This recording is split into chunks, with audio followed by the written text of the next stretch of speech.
अस्सलाम वालेकुम dear students. Hopes हो कि आप सब खैरियत से और अपने लेक्चर्स को जो कि हम ऑनलाइन मेथड से कवर कर रहे हैं अभी उनको अच्छे से सुन रहे हैं और आपको तमाम टॉपिक्स की समझ भी आ रही है। In case of any problem you are more than welcome to ask your questions. Dear students, अभी तक हमने आईपी एड्रेसिंग के बारे में बड़ी तफसील से बातें की। हमने अपने इंट्रोडक्टरी लेक्चर में आईपी एड्रेसिंग के बारे में देखा कि आईपी एड्रेसेस क्यों ज़रूरी हैं, कितनी हमारे पास जी टाइप्स के हमारे पास आईपी एड्रेसिंग एग्जिस्ट करती है, जिसमें हमने आईपी वर्जन 4 आईपी वर्जन 6 के बारे में बात की। हमने ये बात देखी कि क्यों आईपी वर्जन 4 जो है उसमें जो total number of IP addresses हैं वो डिप्लीट हो रहे हैं, क्यों हमें आईपी वर्जन 6 की तरफ जाने की अभी ज़रूरत है, क्या बेसिक एडवांटेज जो है आईपी वर्जन 6 प्रोवाइड करती है over the IP version 4। Then later हम डाइवर्ट किए कि आईपी एड्रेसिंग जो है वो कितनी तरह की हो सकती है। ठीक है, हमने बात की क्लासफुल एड्रेसिंग है, क्लासलेस एड्रेसिंग है। क्लासफुल एड्रेसिंग में पर्टिकुलरली हम क्या कर रहे होते हैं कि जो total number of IP addresses हैं आईपी वर्जन 4 में जो कि आपके 4 बिलियन के करीब बनते हैं, उनको हमने क्लासेस के अंदर डिवाइड किया हुआ है, जिसमें class A B C D E है। ठीक है, डी और ई जो है वो हम नेटवर्क्स में यूज़ नहीं करते, वो मल्टीकास्टिंग के लिए और एक्सपेरिमेंटल और फ्यूचर यूज़ के लिए रिजर्व की हुई है हमने, जबकि क्लास ए बी और सी जो है ये नेटवर्क्स में यूज़ होती हैं। डियर स्टूडेंट्स, हमने फिर बात की कि क्लासलेस एड्रेसिंग जो है उसकी ज़रूरत हमें क्यों पड़ी, क्यों हमें क्लासलेस एड्रेसिंग जो है वो इस्तेमाल करनी पड़ती है, क्लासफुल एड्रेसिंग में क्या प्रॉब्लम्स हैं। फिर हमने जी डिस्कस किया था the very important topic of subnetting और सुपरनेटिंग। सबनेटिंग में हम क्या कर रहे होते हैं, एक लार्ज नेटवर्क को छोटे नेटवर्क्स के अंदर या स्मॉल नेटवर्क्स के अंदर, जिनको सबनेट्स भी बोलते हैं, हम डिवाइड करते हैं। और जबकि सुपरनेटिंग जो है वो इसका इन्वर्स या रिवर्स है, मीन टू से कि हम बहुत सारे मल्टीपल नेटवर्क्स को, स्मॉल नेटवर्क को हम कंबाइन करते हैं, एग्रीगेट करते हैं, उनको समराइज करते हैं इनटू अ सिंगल नेटवर्क। इनका कंपैरिजन जो है हमने लास्ट लेक्चर में, मैंने आपको एक डायग्राम भेजी थी, एक टेबल भेजा था जिसमें कंपैरिजन किया था, तो उसको काइंडली एक बार अच्छे से रीड कर लीजिएगा, उसको अपने जहन में रखिएगा। वेरी इंपॉर्टेंट कॉन्सेप्ट्स, इनको अपने अच्छे से याद रखना है कि सुपरनेटिंग में क्या है, सबनेटिंग में क्या होता है। सबनेटिंग में हम पर्टिकुलरली जो होस्ट की बिट होती है, होस्ट पोर्शन की आईपी एड्रेस में, वो नेटवर्क में लेके जा रहे होते हैं, और सुपरनेटिंग चूंकि इन्वर्स है इसका, तो उसमें क्या करे होंगे, नेटवर्क वाली बिट्स को होस्ट पोर्शन में हम लेके जा रहे होंगे। ठीक है, तो बड़ी तफसील से हमने डिस्कस किया है। अगर कोई प्रॉब्लम होती है तो जो लास्ट हम वीडियो लेक्चर में आपको सेंड किए हैं उसको एक बार ना अच्छे से देख लीजिएगा। ठीक है, बार बार देखें, जहाँ पे प्रॉब्लम है उसको बार बार रिपीट कर कर देखें। रीडिंग मटेरियल जो है वो पीडीएफ फॉर्म के अंदर मैंने आपको भेजा है, उसको भी डियर स्टूडेंट्स काइंडली रिव्यू करें, बार बार उसे पढ़ें, एग्जाम्पल्स हैं कुछ वो सॉल्व करें। देन अगर प्रॉब्लम होती है तो मोर देन वेलकम, आप मुझसे सवाल पूछ सकते हैं। चलें जी, आज हम एक बहुत इंपॉर्टेंट टॉपिक स्टार्ट करने वाले, जो कि है हमारा लेयर 3 के बारे में ही। लेयर 3 जो है आपको मालूम है उसकी मेजर रिस्पॉन्सिबिलिटी जो है, उसमें एक रिस्पॉन्सिबिलिटी ये है कि लेयर 3 पे राउटिंग परफॉर्म की जाती है। ठीक है, और करता कौन है, कौन सी डिवाइस करती है जी, ऑब्वियसली राउटर्स करते हैं राउटिंग। राउटिंग जो है is one of the major responsibility that is performed on the layer 3 of the OSI और TCP IP मॉडल। राउटिंग क्या होती है, पहले हम इसके बारे में बात करते हैं। देन लेटर जो है आज की हमारी डिस्कशन जो है वो होगी राउटिंग प्रोटोकॉल्स के बारे में। राउटिंग प्रोटोकॉल्स होती क्या और उसकी क्या कितनी टाइप्स हैं। पहले ना डेट स्टूडेंट्स हम पर्टिकुलरली देख लेते हैं कि राउटिंग है क्या चीज़। राउटिंग दरअसल हमारे पास जो मॉडर्न नेटवर्क्स हैं, हमने पहले बात की, ये पैकेट स्विच नेटवर्क्स हैं। पैकेट स्विच नेटवर्क के अंदर क्या होता है कि जो मैसेजेस हैं उनको पैकेट्स के अंदर, स्मॉल सेगमेंट्स के अंदर, जिनको पर्टिकुलरली टेक्निकली हम पैकेट्स बोलते हैं, उन पैकेट्स में डिवाइड करने के बाद हमारे पास इंटेलिजेंट डिवाइसेस हैं जिनको हम राउटर्स बोलते हैं। पैकेट्स जब राउटर्स के पास पहुंचते हैं तो फिर राउटर्स जो है वो अपने राउटिंग टेबल को देख के ये डिसाइड करते हैं कि इस पैकेट को जो कि उसने रिसीव किया है, इसको किस पाथ पे, किस नेटवर्क पर भेजे कि वो पैकेट जो है वो जल्द अज जल्द, ठीक है, रिसीविंग साइट पर या डेस्टिनेशन पर पहुंच सके। एन मुमकिन है कि जब एक राउटर जो है वो किसी पैकेट को रिसीव करता है, उसे उस टाइम पे कंफर्म ना हो, मतलब लाजमी नहीं कि वो डायरेक्टली डेस्टिनेशन जो नेटवर्क है राउटर उससे कनेक्ट होगा। बहुत सारे राउटर से होता हुआ हमारा मैसेज जो है या हमारे पैकेट्स जो हैं वो डेस्टिनेशन पर पहुंचते हैं। अगर राउटर को खुद मालूम नहीं भी है ना कि एक्चुअली जो डेस्टिनेशन वाला नेटवर्क है वो कहाँ पे है, लेकिन उसे एटलीस्ट इतना ज़रूर मालूम होगा कि उसको किस पाथ पे वो भेजे पैकेट को, कि वो आसानी से रिसीविंग साइड पर जो हमारे पास नेटवर्क है, जहाँ पर उसने डेस्टिनेशन नेटवर्क बनेगा उस पैकेट का, वहाँ पर वो पहुँच सके। ये होती है राउटिंग। मीन टू से कि पैकेट को फॉरवर्ड करना, भेजना किसी ऐसे पाथ पे कि वो बआसानी, यानी जल्द अज जल्द, बआसानी से मुराद ये है कि डेफिनेटली टाइम मैटर करता है, तो कम से कम वक्त में जो है वो रिसीविंग साइड पर या डेस्टिनेशन नेटवर्क पे वो पैकेट पहुंच जाए। ये होती है राउटिंग। अच्छा, परफॉर्म कौन करता है जी? राउटिंग जो है ये राउटर्स परफॉर्म करते हैं एट लेयर 3, और ये फंक्शनैलिटी लेयर 3 की फंक्शनैलिटी में से एक फंक्शनैलिटी है राउटिंग। ठीक है, होप सो कि राउटिंग का कॉन्सेप्ट समझ आ गया होगा कि हमारे पास बहुत सारे नेटवर्क एग्जिस्ट करते हैं। मेरा जी ये सोर्स सिस्टम है, होस्ट है, डेस्टिनेशन जो होस्ट है हमारा, ये नेटवर्क जो है वो कहीं पे भी हो सकता है ऑल ओवर द वर्ल्ड। अब हमारे सिस्टम से भेजा गया मैसेज जो है वो पैकेट्स की शक्ल में राउटर से होता हुआ डेस्टिनेशन पर पहुंचना है। अब हर राउटर जो है उसने क्या करना है, आपके जैसे ही वो पैकेट को रिसीव करेगा, उस पैकेट को खोलना है, इनवैलिड भी समझ लें पैकेट को, उसमें डेफिनेटली जी डेस्टिनेशन आईपी एड्रेस लिखा होगा। उसको देख करके क्या करेगा वो, ये डिसाइड करेगा कि भाई बहुत सारे नेटवर्क्स हैं उस राउटर से आगे, अब किस नेटवर्क पे उस पर्टिकुलरली पैकेट को भेजे कि रिसीविंग साइड पर वो जल्द अज जल्द पहुंच सके। इस काम के लिए क्या होते हैं राउटर्स के अंदर ना, राउटिंग टेबल्स होते हैं। राउटिंग टेबल में क्या इंफॉर्मेशन होती है? यही इंफॉर्मेशन कि जी कौन कौन से नेटवर्क्स जो हैं वो अवेलेबल हैं, जो राउटर है किन किन नेटवर्क से कनेक्टेड है, और कौन सा नेटवर्क अलाइव है, किस नेटवर्क की कॉस्ट क्या है, किस लिंक की कॉस्ट क्या है, किस लिंक पर भेजे तो आपका पैकेट जल्दी पहुंचेगा। इस तरह की सारी इंफॉर्मेशन जो है ये राउटिंग टेबल के अंदर है। फिर अब चलें जी, अब हम बात कर लेते हैं, राउटिंग की बात कर ली, राउटिंग प्रोटोकॉल्स क्या चीज़ें। डियर स्टूडेंट्स, अभी मैंने बात की थी आपके सामने के राउटिंग जो टेबल है उसके अंदर सारी राउटिंग से मुतलिक इंफॉर्मेशन होती है। राउटिंग क्या है? मैंने बताया कि पैकेट को किसी एक पर्टिकुलर लिंक के ऊपर या नेटवर्क के ऊपर सेंड करना, इस बात को देखते हुए, इस बात को डिसाइड करते हुए कि ये पैकेट जो है कम से कम वक्त में जल्द अज जल्द रिसीविंग साइड पर या डेस्टिनेशन नेटवर्क पर पहुंच सके। ठीक है, ये इंफॉर्मेशन राउटिंग टेबल के अंदर है। अच्छा, राउटिंग टेबल को बिल्ड करने के लिए अब जाहिर सी बात है टेबल के अंदर एंट्रीज होंगी कि कौन कौन सा लिंक अवेलेबल है, किस लिंक की कॉस्ट क्या है। अब ये राउटिंग टेबल को बिल्ड करने के लिए ना हमारे पास कुछ रूल्स होते हैं। ठीक है, कुछ रूल्स हैं हमारे पास जो कि राउटिंग टेबल को बिल्ड करते हैं। ठीक है, कि किस तरह से राउटिंग टेबल में एंट्रीज आनी है, वो जो रूल्स हैं वो हमारी राउटिंग प्रोटोकॉल्स कहलाएंगी। दो तरह की जी राउटिंग हमारे पास समझ लें कि कैटेगराइज हम कर सकते हैं, डिफरेंट वे हैं। एक जी हमारे पास स्टैटिक राउटिंग होती है, एक होती है जी डायनामिक होती है। इस लिहाज से भी हम करते हैं इंटर डोमेन या हम इंट्रा डोमेन राउटिंग प्रोटोकॉल्स, उसके लिहाज से भी हम बात कर सकते हैं। अगर तो राउटिंग टेबल जो है ना, राउटिंग टेबल की चले हम बात कर लेते हैं। राउटिंग टेबल दो तरह के हो सकते हैं, स्टैटिक राउटिंग टेबल और dynamic routing table. Static routing table में डेढ़ स्टूडेंट्स होता कुछ यूं है कि जो एडमिनिस्ट्रेटर होता है ना, जो नेटवर्क को एडमिनिस्ट्रेटर कर रहा होता है, वो मैन्युअली राउटिंग टेबल के अंदर एंट्रीज ऐड करता है, यानी खुद उसने जाके मैन्युअली कमांड्स इशू करते हुए, टाइप करते हुए उसने इंस्ट्रक्शंस देनी है कि राउटिंग टेबल में कौन कौन से नेटवर्क की एंट्री डालनी है। ऑटोमेटिकली नहीं हो रहा, मैन्युअली हो रहा है। देखें, स्मॉल नेटवर्क के लिए ये काम कर जाता है और सिक्योर भी बहुत ज़्यादा है। ठीक है, ये एडवांटेज है इसका। स्मॉल नेटवर्क के लिए परफेक्टली फाइन आप कर सकते हो, लेकिन जैसे हम इंटरनेट की बात करें, वहाँ पे मैंने अभी बात की कि थाउजेंड्स ऑफ नेटवर्क्स हमारे पास एग्जिस्ट कर रहे हैं। कभी एक नेटवर्क जो है अवेलेबल होता है, नेक्स्ट टाइम पे वो नेटवर्क ब्रेक हो जाता है, किसी वजह से कंजेशन हो जाती है, तो ये मैन्युअली काम करने वाला तो पॉसिबल नहीं रहेगा और बहुत थका देने वाला काम होगा एक बड़े नेटवर्क के लिए।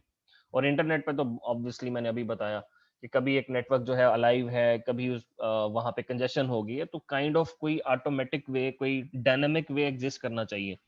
तो अगर राउटिंग टेबल जो है वो डायनामिकली बिल्ड हो, मीन टू से कि उस मैनुअली उसमें एंट्रीज नहीं डाली जा रही, ऑटोमेटिकली राउटिंग टेबल के अंदर एंट्रीज आ रही हैं, अगर कोई लिंक अवेलेबल नहीं है तो ऑटोमेटिकली वो वहां पर अपडेट हो जाएगा राउटिंग टेबल। अगर ये वाला मैकेनिज्म है कि उसको मैनुअली नहीं किया जा रहा, डायनेमिकली किया जा रहा है, इसको हम बोलते हैं डायनेमिक राउटिंग टेबल। इसी तरह जो प्रोटोकॉल जी इस स्टैटिक राउटिंग के लिए, राउटिंग टेबल को बिल्ड करने के लिए इस्तेमाल, जो स्टैटिक राउटिंग प्रोटोकॉल कहलाती हैं, जो कि डायनेमिक राउटिंग टेबल बिल्ड करती हैं, वो डायनेमिक राउटिंग प्रोटोकॉल्स कहलाएंगी। ठीक है, तो ये बात समझ आइए। राउटिंग क्या होती है? पैकेट्स को फॉरवर्ड करना पाथ्स के ऊपर, नेटवर्क्स के ऊपर, ताकि कम से कम वक्त में वो डेस्टिनेशन पर पहुंच सके। राउटर परफॉर्म करते हैं। उसके बाद ये प्रोटोकॉल्स क्या हैं? प्रोटोकॉल्स हमने पहले बात की है, सेट ऑफ रूल्स होते हैं दैट गवर्न्स कम्युनिकेशन। तो राउटिंग से मुतल्लिक जो प्रोटोकॉल्स होंगी जो कि ये तय करेंगी, ये रूल्स वजह करेंगी, वाजे करेंगी कि राउटिंग टेबल के अंदर एंट्रीज जो हैं वो किस तरह से बिल्ड होनी है, कैसे वहां पे इंफॉर्मेशन आएगी राउटिंग टेबल के अंदर। जो प्रोटोकॉल, जो रूल्स ये तय करते हैं उनको राउटिंग प्रोटोकॉल्स कहलाते हैं। फिर मैंने राउटिंग टेबल्स की दो टाइप्स बता दी हैं। स्टैटिक होता है जिसमें आप एडमिनिस्ट्रेटर जो है खुद मैनुअली जाके एंट्रीज डालता है। स्मॉल नेटवर्क के लिए ठीक है, लेकिन बड़े नेटवर्क के लिए तो ऑब्वियसली पॉसिबल नहीं होगा, कि वो तो फिर सारा दिन जो है एंट्रीज ही डालता रहेगा, और बाद औक़ात ये पॉसिबल भी नहीं बड़े नेटवर्क के लिए। और दूसरी तरफ डायनामिक है। डायनामिक राउटिंग टेबल्स जो हैं वो क्या होते हैं? डायनामिकली बिल्ड होते हैं। ऑटोमेटिकली अपडेट्स, एक राउटर जो है दूसरे राउटर को अपडेट सेंड कर रहा होता है, और उसके लिहाज से वो अपने टेबल को बिल्ड कर रहा होगा। अब हम चलते हैं इसकी जो हायरार्की है राउटिंग प्रोटोकॉल्स की टाइप्स की, वो हम देखते हैं। ठीक है डियर स्टूडेंट्स, राउटिंग प्रोटोकॉल जो है मैंने पहले कहा था, हम इसको स्टैटिक, डायनामिक राउटिंग प्रोटोकॉल्स के लिहाज से भी हम इसे कैटेगराइज कर सकते हैं। हम थोड़ा इसे देखते हैं by the point of view of के इंट्रा डोमेन राउटिंग प्रोटोकॉल्स क्या है और इंटर डोमेन राउटिंग प्रोटोकॉल्स क्या है। Mean to say routing protocols can be divided into two categories, starting with the, let me take an, हाँ ठीक हो। दो तरह की जी राउटिंग प्रोटोकॉल्स होती हैं, एक को बोलते हैं इंट्रा डोमेन राउटिंग प्रोटोकॉल्स, और द सेकंड वन इज के जिसको हम बोलते हैं इंटर डोमेन राउटिंग प्रोटोकॉल। अच्छा, ये इंटर डोमेन राउटिंग प्रोटोकॉल्स क्या है और इंट्रा डोमेन राउटिंग प्रोटोकॉल्स क्या है? By the way, intra domain routing protocol जो हम इंटीरियर राउटिंग प्रोटोकॉल्स भी बोलते हैं, और ये हमारे पास inter domain routing protocol, exterior routing protocols भी बोलते हैं। ठीक है, तो ये इनके नाम याद रखने। अब हम थोड़ी बात कर लेते हैं जी कि ये इंटर डोमेन राउटिंग प्रोटोकॉल्स क्या हैं। देखें, इस बात को समझने के लिए ना हम थोड़ी तफसील में जाकर बात करते हैं कि देखें, इंटरनेट जो है ना डियर स्टूडेंट्स, ये क्या है? नेटवर्क ऑफ नेटवर्क्स, बहुत बड़ा नेटवर्क होता है इंटरनेट। ठीक है, अब इंटरनेट को हमने ऐसे समझ लें कि स्मॉल, हमारे पास कुछ ऑटोनोमस सिस्टम्स हैं, उनके अंदर डिवाइड किया होता है। मैं दोबारा अपनी बात को रिपीट कर रहा हूँ, इंटरनेट एक बहुत बड़ा नेटवर्क है all over the world. Internet को हमने डिवाइड किया हुआ है ऑटोनोमस सिस्टम्स के अंदर या ऑटोनोमस नेटवर्क के अंदर। ऑटोनोमस नेटवर्क्स के अंदर हमने डिवाइड किया हुआ है। ऑटोनोमस नेटवर्क्स क्या है? जैसे स्मॉल नेटवर्क्स जो हैं वो all over the world exist करते हैं। यही हमने डेफिनेशन पढ़ी हुई ना इंटरनेट की, internet is basically the network of networks. बहुत सारे स्मॉल नेटवर्क का एक बड़ा नेटवर्क इंटरनेट है। ये स्मॉल नेटवर्क जो है ना all over the world exist कर रहे हैं। बहुत सारे स्मॉल नेटवर्क जो हैं उनको कंबाइन करके, स्मॉल नेटवर्क्स के ग्रुप को कंबाइन करके हम एक नेटवर्क बनाते हैं जिसको हम बोलते हैं ऑटोनोमस सिस्टम बोल देते हैं, ऑटोनोमस नेटवर्क बोल देते हैं। ठीक है, फॉर एग्जांपल जी रहीम यार खान के अंदर जितने भी नेटवर्क्स एग्जिस्ट कर रहे हैं, इनको आपस में जोड़ के हमने एक ऑटोनोमस सिस्टम बना दिया या ऑटोनोमस नेटवर्क बना दिया। बहावलपुर में जितने भी नेटवर्क एग्जिस्ट कर रहे होंगे स्मॉल, उनको जोड़ के हमने एक ऑटोनोमस नेटवर्क बना दिया जो कि बहावलपुर के अंदर होगा मौजूद। इसी तरह लाहौर के अंदर है, या बाकी आप बात कर लो। ठीक है, मेरी बात समझ रहे हैं? ये ऑटोनोमस हमारे पास जो नेटवर्क्स हैं या ऑटोनोमस, मैंने सिस्टम्स की बात की, अगर किसी एक ऑटोनोमस सिस्टम के अंदर जो कम्युनिकेशन होनी है, जो राउटिंग प्रोटोकॉल्स इस्तेमाल होनी है इस मकसद के लिए, उसको हम बोलते हैं intra domain routing protocol. Autonomous system के अंदर जो राउटिंग प्रोटोकॉल्स का इस्तेमाल होना है वो इंट्रा डोमेन राउटिंग प्रोटोकॉल्स या कहलाती हैं। ठीक है, जबकि दो मुख्तलिफ ऑटोनोमस सिस्टम्स के दरमियान जब कम्युनिकेशन होनी है, राउटिंग प्रोटोकॉल्स ऑब्वियसली इस्तेमाल होनी है, हम क्योंकि राउटिंग की बात करें ना, तो उस वक्त जो राउटिंग प्रोटोकॉल इस्तेमाल हो रही दो मुख्तलिफ ऑटोनोमस सिस्टम्स के दरमियान, उसको हम बोलेंगे वो इंटर डोमेन है। दो हमारे पास ऑटोनोमस सिस्टम्स के दरमियान जो राउटिंग प्रोटोकॉल्स हैं वो इंटर डोमेन है, और विद इन एक हमारे पास जो डेयर स्टूडेंट ऑटोनोमस सिस्टम के अंदर जो राउटिंग प्रोटोकॉल इस्तेमाल होंगी वो इंटरा डोमेन राउटिंग प्रोटोकॉल्स कहलाएंगी। ऑटोनोमस सिस्टम के अंदर राउटिंग प्रोटोकॉल्स इंट्रा डोमेन है, बिटवीन द ऑटोनोमस सिस्टम्स जो राउटिंग प्रोटोकॉल इस्तेमाल होंगी उनको हम बोलेंगे इंटर डोमेन। ठीक है, अब जो इंट्रा डोमेन राउटिंग प्रोटोकॉल जो है, जिनको इंटीरियर राउटिंग प्रोटोकॉल या गेटवे राउटिंग प्रोटोकॉल बोलते हैं, वो दो तरह की हैं। एक है हमारे पास डिस्टेंस वेक्टर की, और दूसरी है लिंक स्टेट। ठीक है, इंटर डोमेन राउटिंग प्रोटोकॉल्स को फर्दर कैटेगराइज हमने किया हुआ है डिस्टेंस वेक्टर के अंदर और लिंक स्टेट के अंदर। और इसी तरह जो इंटर डोमेन राउटिंग प्रोटोकॉल है जो कि between the autonomous system routing protocol इस्तेमाल होते हैं, वो पाथ वेक्टर है। ठीक है, ये डिस्टेंस वेक्टर हमारे पास जो राउटिंग प्रोटोकॉल हैं काफ़ी सारी एग्जिस्ट करती हैं, उसमें सबसे जो पॉपुलर है हमारे पास वो लिंक स्टेट राउटिंग प्रोटोकॉल है। इसी तरह लिंक स्टेट जो हमारे पास टाइप है इंट्रा डोमेन राउटिंग प्रोटोकॉल की, उसकी इम्प्लीमेंटेशन है हमारे पास OSPF की शक्ल में। ठीक है, हमारे पास 1 मिनट, ये यहाँ पे गलत दिखा गया, इसको करेक्ट कर लीजिएगा, ये लिंक स्टेट नहीं है। Let me correct it.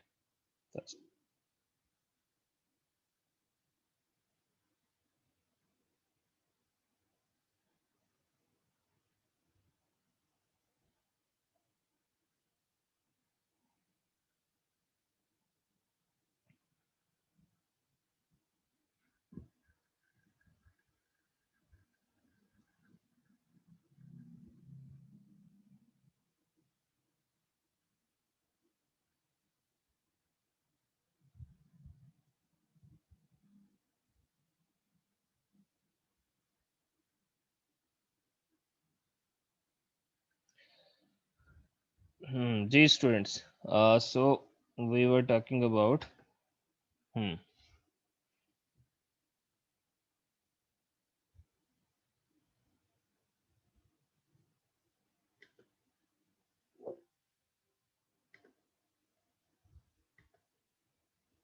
ठीक है स्टूडेंट्स, हम बात कर रहे थे कि विद इन जो ऑटोनोमस सिस्टम है, ऑटोनोमस नेटवर्क जो है वो जो राउटिंग प्रोटोकॉल इस्तेमाल होती है वो हमारे पास इंट्रा डोमेन है, और जो बिटवीन दी हमारे पास ऑटोनोमस सिस्टम जो प्रोटोकॉल राउटिंग प्रोटोकॉल इस्तेमाल होती है वो इंटर डोमेन राउटिंग प्रोटोकॉल है।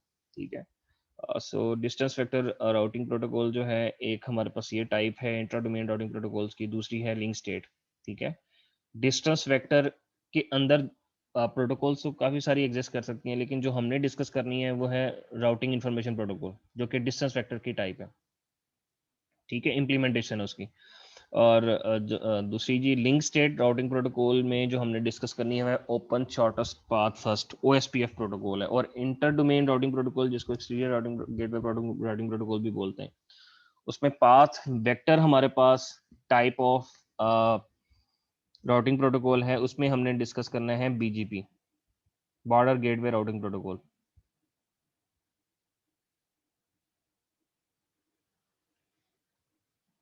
ठीक है, ये जी हम डिस्कस करेंगे इसके अंदर। ठीक है डियर स्टूडेंट्स, तो इंट्रा डोमेन की दो फर्दर टाइप्स हैं, डिस्टेंस वेक्टर और लिंक स्टेट। डिस्टेंस वेक्टर की इंप्लीमेंटेशन जो है सबसे पॉपुलर वो है राउटिंग इंफॉर्मेशन प्रोटोकॉल, जो कि हमने डिस्कस करनी है RIP in the category of distance vector. दूसरी लिंक स्टेट की जो इंप्लीमेंटेशन है उसको हम बोलते हैं OSPF, open shortest path first. और इंटर डोमेन राउटिंग प्रोटोकॉल जो है, जिसको एक्सटीरियर गेटवे राउटिंग प्रोटोकॉल भी बोलते हैं, उसमें पाथ वेक्टर जो है राउटिंग प्रोटोकॉल जो है वो यूज होती है, तो उसकी जो पॉपुलर इंप्लीमेंटेशन है वो है BGP, border gateway routing protocol. ठीक है डियर स्टूडेंट्स, आज के लिए हमने इतना ही डिस्कस करना था। इसके मैं एक बात बताता चलूँ कि ये राउटिंग इंफॉर्मेशन प्रोटोकॉल, इसके फिर आगे वर्जन है, वर्जन 1 2, और इसी तरह OSPF के भी डिफरेंट वर्जन है और एक दूसरे से थोड़ा बहुत वेरी भी करते हैं। तो आज के लिए हमने इतने ही डिस्कस करना था। हमारे सिलेबस में जो मेजर चंक है वो हमने बात करना है डिस्टेंस वेक्टर राउटिंग प्रोटोकॉल्स के बारे में और लिंक स्टेट राउटिंग प्रोटोकॉल्स के बारे में कि डिस्टेंस फैक्टर राउटिंग प्रोटोकॉल्स क्या होती हैं, किस तरह से काम करती हैं, लिंक स्टेट राउटिंग प्रोटोकॉल्स क्या हैं, किस तरह से काम करेंगी। इसी तरह पाथ वेक्टर जो type of routing protocol in the category of inter domain routing protocols आती हैं, उसको जी हम इंशाल्लाह थोड़ा बहुत उसे भी हम ज़रूर देखेंगे कि इसका यूजेज क्या है और ये किस तरह से काम करती हैं। So before we conclude our today's topic, मैं एक बार आपको ओवरव्यू दे देता हूँ कि आज हमने क्या डिस्कस किया। पहले तो हमने जी क्लियरली प्रीवियस लेक्चर के अंदर आईपी एड्रेसिंग के बारे में जो हमने बात की थी, उसके बारे में हमने ब्रीफ ओवरव्यू लिया। फिर हमने बात शुरू की कि ये हम बात करते हैं जी के राउटिंग प्रोटोकॉल्स, जो कि मेजर टॉपिक है हमारा, अब हम डिस्कस करने जा रहे हैं आगे आने वाले 2 से 3 लेक्चर में, उसमें हम टाइम स्पेंड करेंगे कि राउटिंग प्रोटोकॉल्स क्या होती हैं। पहले मैंने कहा बताया आपको कि राउटिंग क्या होता है। राउटिंग बेसिकली एक ऐसा प्रोसेस है जिसमें राउटर जो है रिसीव होने वाले पैकेट्स को राउटिंग टेबल को देखते हुए ये डिसाइड करता है कि किस पाथ पे, किस लिंक पे ये भेजे, ताकि वो रिसीव होने वाला पैकेट जो है जल्द अज जल्द डेस्टिनेशन नेटवर्क पे या डेस्टिनेशन एड्रेस पर पहुंच सके। ठीक है, इसमें हवाला आ गया जी कि अब राउटिंग टेबल क्या होता है। राउटिंग टेबल हमारे पास एक ऐसा टेबल होगा जिसके अंदर तमाम जितने भी नेटवर्क्स उस राउटर के साथ अटैच हैं उसकी इंफॉर्मेशन होगी कि कौन सा नेटवर्क जो है वो अवेलेबल है, किस नेटवर्क पर या किस पाथ पे, किस लिंक पे पैकेट भेजने की कॉस्ट क्या है। इसी इंफॉर्मेशन को यूटिलाइज करते हुए देन राउटर जो है वो डिसाइड करता है कि पैकेट को किस पाथ पर भेजना है, क्योंकि पाथ तो बहुत सारे अवेलेबल होंगे ना। ठीक है, उसके बाद जी हमने बात की राउटिंग टेबल की टाइप्स दो तरह की। स्टैटिक में एडमिनिस्ट्रेटर जो है, जो कि नेटवर्क को एडमिनिस्ट्रेट कर रहा होगा, वो खुद मैन्युअली उसमें एंट्रीज डालेगा। और जबकि डायनामिक क्या होता है, ऑटोमेटिकली खुद ब खुद जो है वो राउटिंग टेबल अपने आप को अपडेट करेगा। ठीक है, राउटर अपडेट करेगा। सो डेफिनेटली जी डायनामिक राउटिंग प्रोटोकॉल ज़्यादा बेहतर है, क्योंकि एक बड़े नेटवर्क के अंदर मैन्युअली जाके एंट्रीज डालना राउटिंग टेबल में वो बड़ा थका देने वाला काम होगा। ठीक है, तो डायनामिक राउटिंग प्रोटोकॉल्स जो हैं वही ज़्यादा यूज़ की जाती हैं और उन्हीं के एडवांटेजेस हैं। फिर हमने डिस्कशन की कि राउटिंग प्रोटोकॉल्स को हम on the basis of inter domain और intra domain routing protocols divide करते हैं। तो राउटिंग प्रोटोकॉल दो तरह की हो सकती हैं, इंट्रा डोमेन राउटिंग प्रोटोकॉल्स हो सकती हैं और इंटर डोमेन राउटिंग प्रोटोकॉल्स हो सकती हैं। इंट्रा डोमेन क्या है, इंटर डोमेन क्या है, इसको समझाने के लिए मैंने आपको बताया कि इंटरनेट जो है एक बहुत बड़ा नेटवर्क है। इंटरनेट को मजीद हमने डिवाइड किया होता है ऑटोनोमस सिस्टम्स के अंदर या ऑटोनोमस नेटवर्क्स के अंदर। ठीक है, ऑटोनोमस नेटवर्क क्या है, स्मॉल नेटवर्क्स जो हैं बहुत सारे एग्जिस्ट कर रहे होंगे किसी एक रीजन के अंदर, उन तमाम स्मॉल नेटवर्क्स को आपस में जोड़ के एक ऑटोनोमस सिस्टम का नाम दे दिया जाता है या ऑटोनोमस नेटवर्क का नाम दे दिया जाता है। फॉर एग्जाम्पल मैंने कहा करीं हिमिया खान में जितने भी नेटवर्क एग्जिस्ट कर रहे होंगे, इनको जोड़ के एक ऑटोनोमस सिस्टम बन जाएगा। बहावलपुर का जितने भी वहाँ पे नेटवर्क एग्जिस्ट कर रहे होंगे, उनको जोड़ के एक और ऑटोनोमस सिस्टम बन जाएंगे, ऑटोनोमस नेटवर्क बन जाएगा। ठीक है, विद इन ऑटोनोमस सिस्टम या ऑटोनोमस नेटवर्क के अंदर या सिस्टम के अंदर जो राउटिंग प्रोटोकॉल्स इस्तेमाल होती हैं उसे हम बोलते हैं इंट्रा डोमेन राउटिंग प्रोटोकॉल्स। ठीक है, और जबकि बिटवीन डिफरेंट ऑटोनोमस सिस्टम, दो डिफरेंट ऑटोनोमस सिस्टम है, उनके दरमियान कम्युनिकेशन के लिए जो राउटिंग प्रोटोकॉल इस्तेमाल होनी है वो फिर होंगी हमारी inter domain. Intra domain routing protocol जो है उस दो मजीद कैटेगरीज में हम डिवाइड करते हैं, यानी दो तरह से उसकी इंप्लीमेंटेशन एग्जिस्ट कर सकती है, एक डिस्टेंस वेक्टर की शक्ल में और लिंक स्टेट की शक्ल में। दूसरा इंटर डोमेन में क्या है, वो पाथ वेक्टर जो है उसकी सूरत में उसकी इंप्लीमेंटेशन एग्जिस्ट कर रही होती है। और पाथ वेक्टर राउटिंग प्रोटोकॉल जो है उसमें सबसे पॉपुलर इंप्लीमेंटेशन है वो बीजीपी है, डिस्टेंस वेक्टर में राउटिंग इंफॉर्मेशन प्रोटोकॉल है और लिंक स्टेट में ओएसपीएफ है। ठीक है, कल इंशाल्लाह हम जी आगे मजीद चलेंगे, डिस्कस करेंगे डिस्टेंस वेक्टर राउटिंग प्रोटोकॉल्स क्या होती हैं, लिंक स्टेट राउटिंग प्रोटोकॉल्स क्या होती हैं। होप्स हो कि आज का लेक्चर जो है आपके लिए फ्रूटफुल रहा होगा, कुछ ना कुछ आपने नया ज़रूर सीखा। डियर स्टूडेंट्स, लेक्चर को ज़रूर गौर से सुनिएगा। In case of any problem, कोई प्रॉब्लम हो रही, कोई बात समझ नहीं आ रही, तो you are more than welcome to ask you question. ठीक है, तो अपना सवाल आप ज़रूर पूछिएगा। अल्लाह हाफिज़, अपना ख्याल रखिएगा।